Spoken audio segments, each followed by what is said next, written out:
What's up guys, welcome to my channel. DJI is introducing its new Avata 360 drone.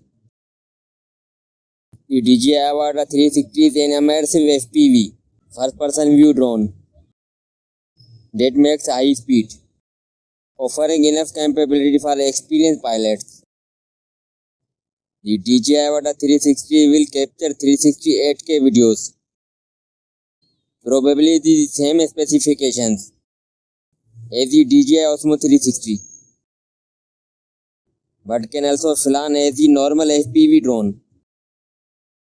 With the touch of the button, the 360 camera turns to frontal view right side up, and you will be able to fly it like any other DJI drone with 4 front sensors, visual camera sensors and LiDAR.